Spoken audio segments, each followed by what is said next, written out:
মেয়েটাকে আমি রোজ রোজ নুন পান্তা ছাড়া আর খেতে দিতে পারি না। মারে, তোর খুব কষ্ট হয় না রোজ রোজ নুন পান্তা খেতে? না না মা, আমার একদম কষ্ট হয় না। দেখো আমি কত মজা করে নুন পান্তা খাচ্ছি। ও মা, তুমি খাবে না? আমি পরে খাবো, তুই আগে খেয়ে নে। হাড়িতে যে আর ভাত নেই সেটা তোকে কি করে বলি মা? বাবা রোজ বড় মাছ কিনে আমাদের দেয় না। আমি যদি একবার বাবার ঘরের দিকে যাই, ছোট মা দূর দূর করে তাড়িয়ে দেয়। ওইদিকে যাবি না মা, তোর খারাপ লাগবে। আমি বড় হয়ে চাকরি করব, তখন আমাদের আর অভাব থাকবে না মা। তখন রোজ ভালো ভালো খাবার খাবো। সে তো করবি মা। আমার মা যে পড়াশোনায় অনেক ভালো, যত কষ্ট করেই হোক তোর লেখাপড়া শেষ করতেই হবে। তুমি চিন্তা করো না মা, আমি ভালো করে পড়াশোনা করব। মাস্টার মশাই আমাকে রোজ বিকেলে পড়তে যেতে বলেছে মা। তাই নাকি? কিন্তু আমি যে তোর মাস্টার মশাইকে ফিস দিতে পারবো না মা। ফি লাগবে না মা, মাস্টার মশাই বলেছে আমার কাছ থেকে ফি নেবে না। সে তো ভালো কথা। আর শোন, মাস্টার মশাইয়ের কথা কিন্তু শুনবি, হ্যাঁ? ঠিক আছে মা, আমি মাস্টার মশাইয়ের সব কথা শুনবো। আমার লক্ষ্মী মা, নে এখন তাড়াতাড়ি খেয়ে নে।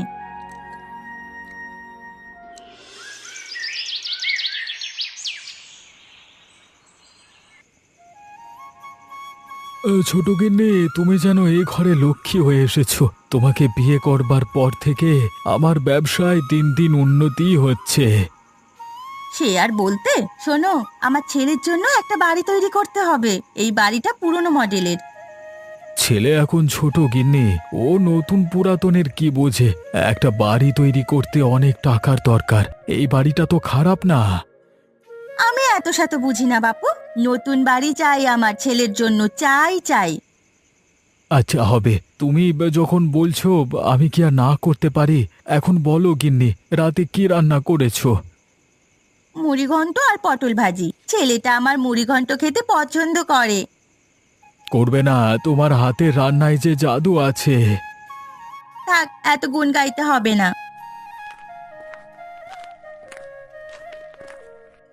কিরে গোপাল, এখানে কেন? তোর না বই পড়ার কথা এখন? এত পড়াশোনা করে কি হবে মা? আমার বাবার তো অনেক টাকা এতেই চলে যাবে। সে তুই ভুল কিছু বলিসনি। বসে বসে খেলে রাজাও ফকির হয়ে যায়, বুঝলি? আমার ছেলেকে তুমি জ্ঞান দিও না তো। আমাদের একটা মাত্র ছেলে, ও কেন কষ্ট করতে যাবে শুনি? ওমা, আমার খুব খিদে লাগছে, খেতে দাও তো। এখন আমি মাংস ছাড়া ভাত খাবো না। বাবা এখন বায়না করে না, কাল মাংস রান্না করে দেব। মুড়িঘণ্ট আর পটল ভাজি আছে। তুই তো মুড়িঘণ্ট খেতে ভালোবাসিস। মাংস ছাড়া খাবো না, আমাকে এখনই মাংস ভাত দিতে হবে। এত বায়না করা ভালো নয় বাবা। তোর মা তো বলছে কালকে মাংস রান্না করবে। আরে বাচ্চা ছেলে, একটু আধটু বায়না তো করবি। দেখো পরে যেন পস্তাতে না হয়। কি যে বলো না তুমি। গোপাল বাবা, তুই একটু অপেক্ষা কর, আমি এখনই মাংস রান্না করে দিচ্ছি। এখন মাংস কোথায় পাবে? ফ্রিজে আছে, সেখান থেকেই রান্না করে দিচ্ছি।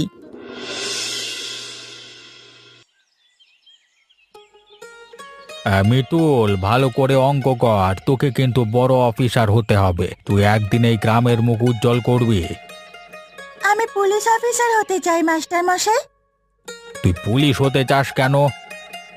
যাতে অন্যায়ের বিরুদ্ধে প্রতিবাদ করতে পারি। সে তো খুব ভালো কথা। ভালো করে পড়াশোনা কর, দেখবি তোর মনের আশা পূরণ হবে। মাস্টার মশাই, আমার অঙ্ক কষা হয়ে গেছে। কই দেখি, খাতাটা দে তো। বাহ, খুব ভালো হয়েছে। সব অঙ্ক তো হয়েছে, এবারে ইংরেজি পড়। ঠিক আছে মাস্টার মশাই। তোদের কোনো সমস্যা হলে আমাকে বলবি। আমার মা কারো সাহায্য নিতে চায় না।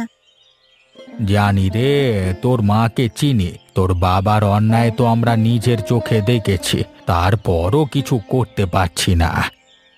আমার বাবা ভাইয়ের জন্য সব করতে পারে, কিন্তু আমাকে একদম দেখতে পারে না। তোর ভাই লেখাপড়া তো করে না, রোজ স্কুলে বেতের বাড়ি খায়। ঠিক মতো পড়াশোনা না করলে ওকে তো স্কুল থেকে তাড়িয়ে দেবে। মাস্টার মশাই, আমার ইংরেজি পড়া হয়ে গেছে, এবার আমি বাড়ি যাব। বাহ, খুব ভালো। এত কম সময়ে তুই কি সুন্দর করে ইংরেজি মুখস্থ করে নিলি। ওইদিকে তোর ভাইটা একটা গাধা। ও পড়াশোনা কি করে করবে? ওর তো সব আছে। আমি পড়াশোনা করছি আমার মায়ের জন্য, আর অন্যায়ের বিরুদ্ধে রুখে দাঁড়াতে পারি এই জন্য। তোর স্বপ্ন পূরণ হবে রে মা, তোকে আমি আশীর্বাদ করি। আপনি আমার পাশে না থাকলে হয়তো পড়াশোনা করা হতো না মাস্টার মশাই। এটা আমার দায়িত্ব রে। মাস্টার মশাই, আমি এখন আসি।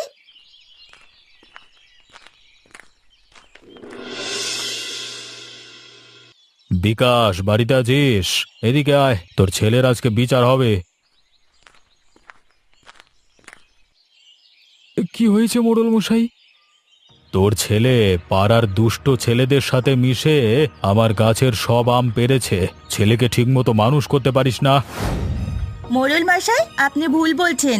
আমার ছেলে কখনো এরকম কাজ করতে পারে না। আমি নিজের চোখে দেখেছি। আমার কথা বিশ্বাস না হয় তোমার ছেলেকে ডাকো। দেখুন, ও বাচ্চা ছেলে, এই বয়সে একটু দুষ্টুমি করে, তার জন্য আপনি বাড়ি এসেছেন নালিশ করতে? বাচ্চা ছেলে? সবাই জানে তোমার ছেলে কেমন। কই, বিকাশের একটা মেয়ে আছে, তার নামে তো কখনো নালিশ করি না। ওর মতো গ্রামের লক্ষ্মী মেয়ে হয় না। এবারের মতো ক্ষমা করে দিন মশাই। আর কোনোদিন যদি এমন কাজ করে তাহলে আমি নিজ হাতে ওকে শাস্তি দেব। কি এমন অপরাধ করেছে যে তুমি তার জন্য ক্ষমা চাইছো? দেখ বিকাশ, আগে তোর গ্রামে একটা সুনাম ছিল, কিন্তু দিন দিন গ্রামের মানুষের তোর প্রতি একটা অনীহা চলে আসছে। আপনি কিন্তু বাড়ির ওপরে এসে অপমান করছেন। তুমি চুপ করো না, ওর কথায় কিছু মনে করবেন না মশাই। আজকের মতো গেলাম, আর যেন কোনোদিন আসতে না হয়।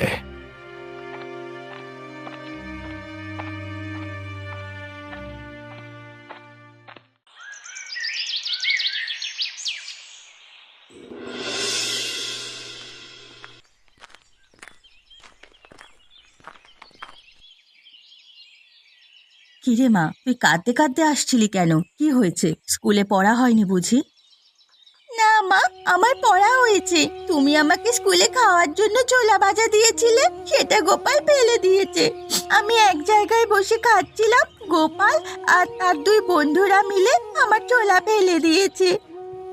কান্না করিস না মা, পাশের বাড়ির বুড়িমা এসে মুড়ির মোয়া দিয়ে গেছে, তুই মজা করে খাবি। সত্যি মা? হ্যাঁ রে মা। জানো মা, গোপালের জন্য আমার মানুষের কাছে কথা শুনতে হয়। সবাই বলে তোর ভাই অনেক দুষ্টু। যখন গোপালকে সবাই দুষ্টু বলে আমার খুব খারাপ লাগে। খারাপ তো লাগবে মা, ও তো তোর ভাই হয়। ও মা, তুমি আজ কাজে যাওনি? না রে মা, আজ শরীরটা একদম ভালো নেই, পায়ে খুব ব্যথা করছে। আজকে তাহলে আমি কাজে যাব? একদম না, তুই কোথাও যাবি না। তুই এখন মুড়ির মোয়া খেয়ে পড়তে বসবি। আমাকে নিয়ে একদম চিন্তা করবি না। তুমি যদি ভালো না থাকো তাহলে আমার কষ্ট হয় মা। আগে তোমার পায়ে তেল মালিশ করে দে, তারপরে অন্য কাজ। ওরে আমার বুড়ি মারে, এখন ঘরে আয়। আচ্ছা মা, আসছি।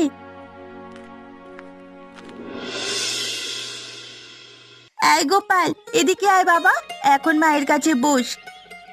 বসবো, কিন্তু আগে খেতে দাও, আমার খুব খিদে লাগছে। খাবি বাবা, যা চাইবি তাই দেব। আগে একটু শোন, দরকারি কথা আছে।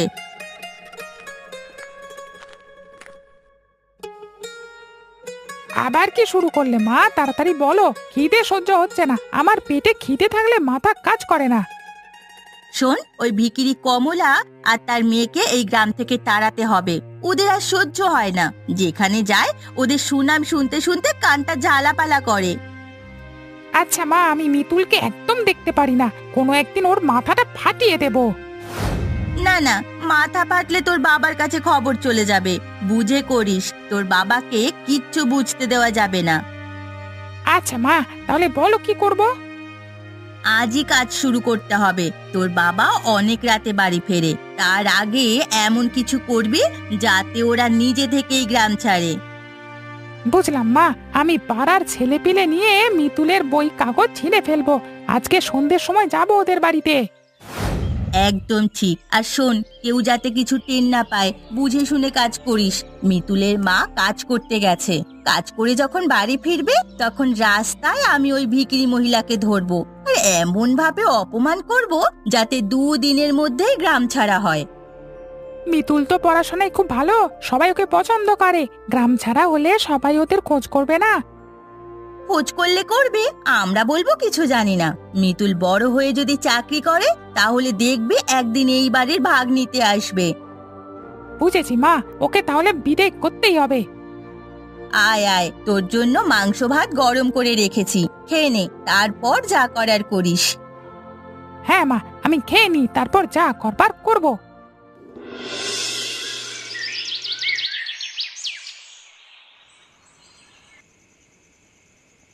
আমার বই খাতে কিছু নেই মা। গোপাল আর ওর দুষ্টু বন্ধুরা সব ছেড়ে দিয়েছে। কাল আমি স্কুলে পড়া দিতে পারবো না মা। কাঁদিস না মা, আমরা আজই এই রাতে গ্রাম ছেড়ে চলে যাব। কোথায় যাব আমরা? আমার কি আর পড়াশোনা হবে না? এই গ্রামে থাকলে ওই গোপাল আর গোপালের মায়ের অত্যাচারে আমরা টিকতে পারবো না। আমরা না হয় গ্রামের মানুষের কাছে গিয়ে বিচার চাই। গ্রাম ছেড়ে চলে গেলে কি আমার স্বপ্ন পূরণ হবে? বিচার চেয়ে কি হবে মা? যেখানে তোর বাবাই আমাদের দূরে সরিয়ে দিয়েছে সেখানে গ্রামের মানুষ আর কি করবে? গ্রাম ছেড়ে চলে গেলে তোর স্বপ্ন পূরণ হবে মা। ঠিক আছে মা, আমরা চলে যাব। আমার স্বপ্ন যেভাবেই হোক পূরণ করতে হবে। তুই পারবি মা, একদিন বড় পুলিশ অফিসার হবি, সবাই তোর দিকে তাকিয়ে থাকবে। আমাদের কাছে তো কোনো টাকা পয়সা নেই মা। লোকের বাড়ি কাজ করে আমি কিছু টাকা জমিয়েছি, সে টাকাগুলো ছাড়া আর কিছু নেই। শোন মা, আমরা শহরের উদ্দেশ্যে রওনা দেব। শহরে নিশ্চয়ই কোনো কাজ পাওয়া যাবে। আচ্ছা মা। চল মা, এখন যা আছে সব গুছিয়ে নি। ঘরে অল্প চিড়ামুড়ি আছে, সেগুলোও সাথে নিতে হবে। আচ্ছা মা, তাহলে তাড়াতাড়ি করি। যেতে যেহেতু হবে তাই দেরি করার দরকার নেই। হ্যাঁ রে মা, দেরি করার দরকার নেই।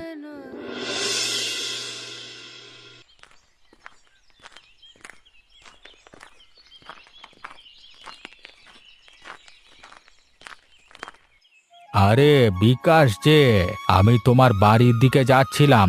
মিতুল 2 দিন ধরে স্কুলে যাচ্ছে না, ওর কি শরীর খারাপ? ওদের কোনো খোঁজ নেই, কোথায় গেছে কিছু জানি না। এ কি বলছো? মিতুল পড়াশোনায় অনেক ভালো, আমাদের স্কুলের গর্ব। কোথায় গেল মেয়েটা? ওর মাকে নিয়ে বাড়ি ছেড়েছে মনে হচ্ছে। বিকাশ, সোনার মতো মেয়েটাকে চিনলে না? একদিন এই মেয়ের জন্য পস্তাতে হবে।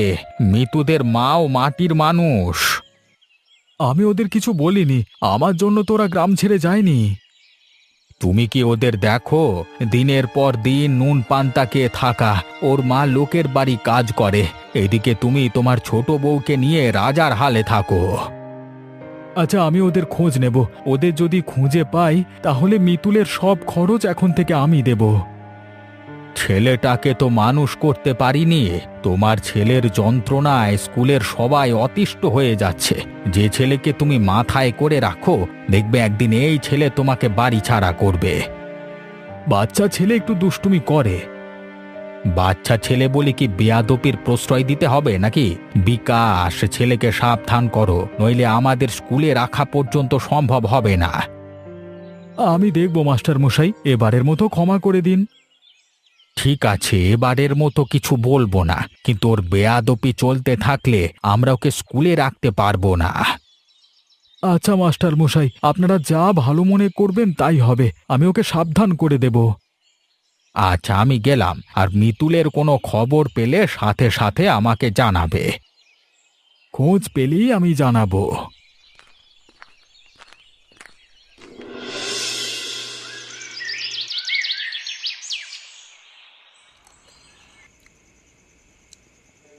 আরে বাবা, আজ একেবারে তোর পছন্দের মতো খেতে দিয়েছি, শান্তি করে খা। আহা, আজকে নিজেকে একদম রাজা বলে মনে হচ্ছে। মাছের মাথা, মাংস সবকিছুই আছে। দেখলি তো কিভাবে ভিখিরি আর ওর মেয়েকে বাড়ি ছাড়া করলাম। আর না শুনবো তাদের নাম, আর না দেখবো তাদের মুখ। হ্যাঁ মা, মিতুল তো খুব অহংকার করতো পড়াশোনা নিয়ে, সে এখন কোথায়? সবাই শুধু ওর প্রশংসা করে, কেউ আমার ছেলের নাম নেয় না। আমি কি চুপ করে সহ্য করব নাকি? আর সহ্য করবার দরকার নেই মা, তুমি যেভাবে বলেছিলে আমি ঠিক সেভাবেই কাজ করেছি। বেশ করেছিস।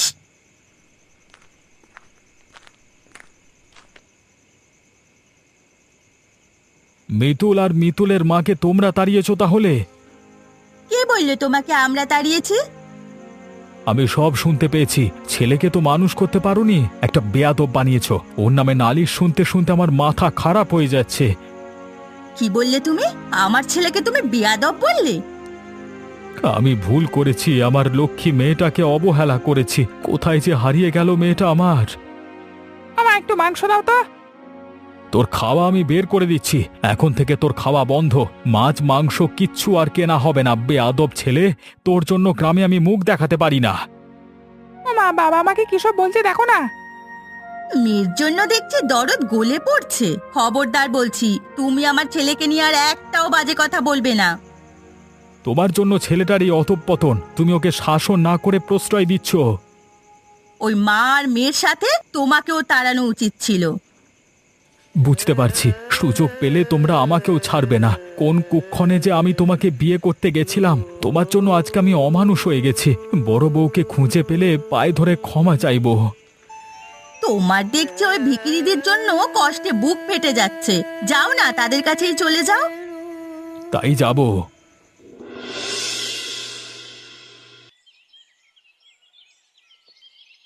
মা, কখন যে তুই এত বড় হয়ে গেলি বুঝতেই পারিনি। আমার সেই ছোট্ট মেয়েটা আজ দেশের নাম করা একজন পুলিশ অফিসার। মা, এটা তোমার আশীর্বাদ। তুমি যদি তখন সাহস করে আমাকে শহরে না নিয়ে আসতে, তাহলে আজ আমি এত দূর পৌঁছতে পারতাম না। সেই কষ্টের দিনগুলো মনে পড়ে যায় রে মা। ঘর ছাড়তে হয়েছিল কিছু না নিয়ে, শুধু এক মুঠো চিড়ে আর মুড়ি আর কিছু টাকা নিয়ে রওনা হয়েছিলাম শহরে।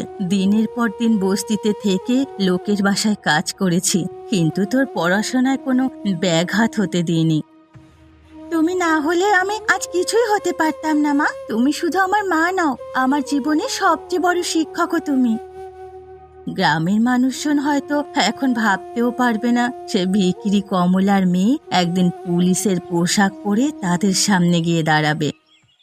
মা, আমি সিদ্ধান্ত নিয়েছি, এবার গ্রামে যাব। অবশ্যই যাবি মা, তোর বাবারও দেখা দরকার। তোর বাবার সামনে দাঁড়াতে হবে।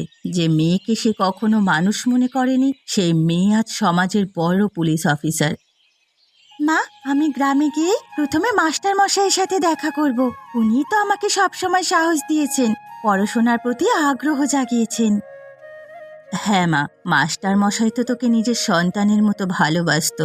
উনি যদি না থাকতেন, তোর ভেতরে যে আগুন ছিল তা হয়তো জ্বলে উঠত না। আমি ওনার বাড়ি যাব, পায়ে হাত দিয়ে আশীর্বাদ নেব। চল, কাল সকালেই যাই। কাল হবে না মা, আমার একটু কাজ আছে, আগামী সপ্তাহে যাব। ঠিক আছে মা, তোর যখন সময় হয় আমরা তখনই যাব।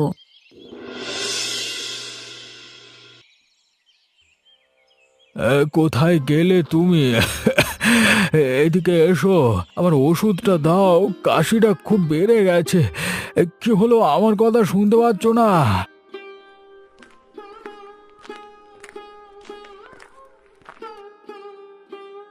কি হয়েছে বলো?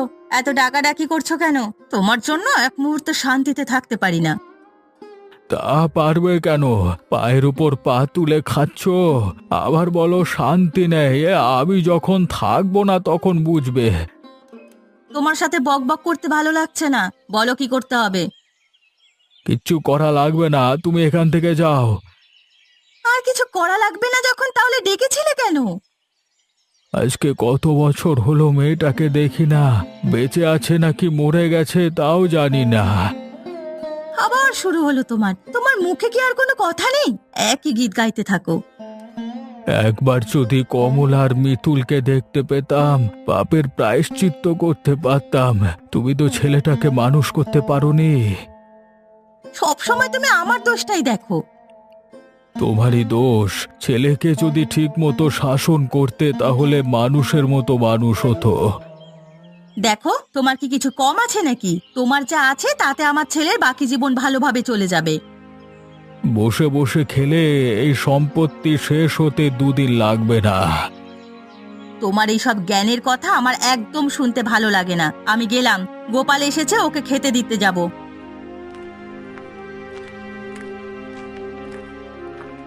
ছেলেটা খাইয়ে খাইয়ে শেষ করে দিলে।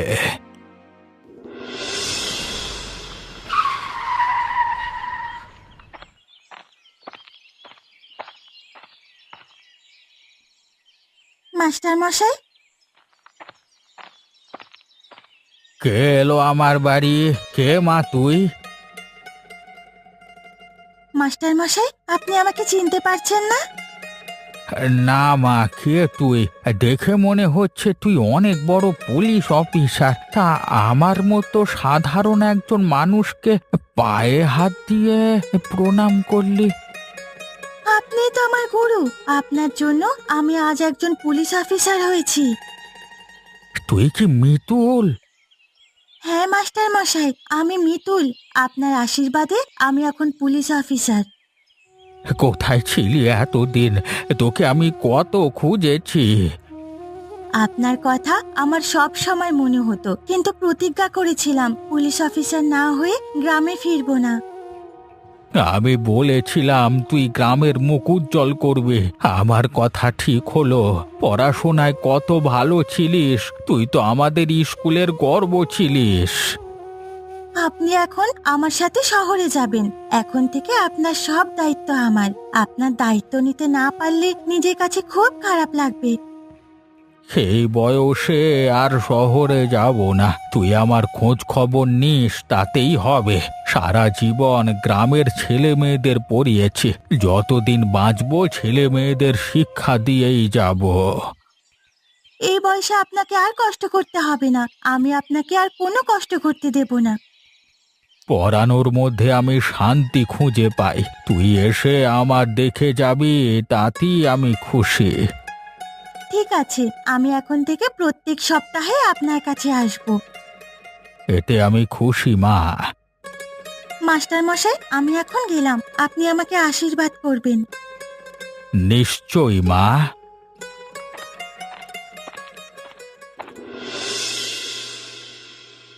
তুমি আমার কথাটা শুনবে? কোনোদিন তো আমার কথা শোনো না। কি কথা বলো?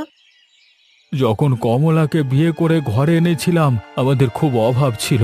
রোজ রোজ নুন পান্তা খেতে হতো। আস্তে আস্তে তোমাদের অবস্থা ভালো হতে থাকলো, তখনই আমি কমলা আর আমার মেয়েকে দূরে ঠেলে তোমাকে বিয়ে করেছিলাম। আজকে আমার বউয়ের হাতের সেই নুন পান্তা খেতে মন চাচ্ছে। একটু পান্তার ব্যবস্থা করবে আমার জন্য? এত আবদার করে বলছো যখন দেব, তবে এখন হবে না। আচ্ছা, পরেই দিও। আমাদের বাড়িতে পুলিশ আসছে। একটা পুলিশের গাড়ি এদিকে আসছে। কিরে গোপাল, তুই কোনো বেআইনি কাজ করেছিস নাকি?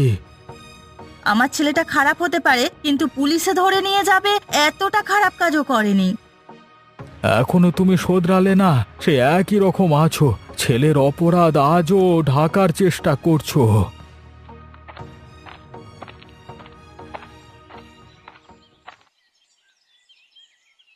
বাবা, কেমন আছো? কে কে মিতুল? মারে, তোরা চলে যাওয়ার পর আমি তোদের অনেক খুঁজেছি। দিনের পর দিন খুঁজে গেছি। জানি তোরা আমার কথা বিশ্বাস করবি না, কিন্তু আমি একটা কথাও মিথ্যে বলছি না। বাবা, আজ আমি একজন পুলিশ অফিসার। ছোট মা আমাদের বাড়ি থেকে বের করে দিয়েছিল, তারপরেও আমি আমার পড়াশোনা চালিয়ে গেছি। তুমি কখনো আমাকে তোমার সন্তানের মর্যাদা দাওনি। তোরা চলে যাওয়ার পরে আমি ভুল বুঝতে পেরেছি। আমি তোর মায়ের পা ধরে ক্ষমা চাই। কমলা, কমলা, আমাকে ক্ষমা করে দাও। দিদি, দিদি, আমাদের ক্ষমা করে দাও। আমাকে এখন দিদি বলছিস? ভিকিরি ছাড়া তো ডাকতিস না। মিতুল, আমাকে মাফ করে দে না। আমি তোর থেকে বড়, এখন থেকে আমাকে দিদি বলে ডাকবি। এবার আমি শান্তিতে মরতে পারবো। মিতুল মা, এবার চল। একটা দিন থেকে যাও। তোমার হাতে নুন পান্তা খেতে চাই, করে খাওয়াবে না? মিতুল মা, আমরা যদি একটা রাত এখানে থাকি, তোর কি কোনো সমস্যা হবে? আচ্ছা মা, আমরা রাতটা থেকেই চলে যাব।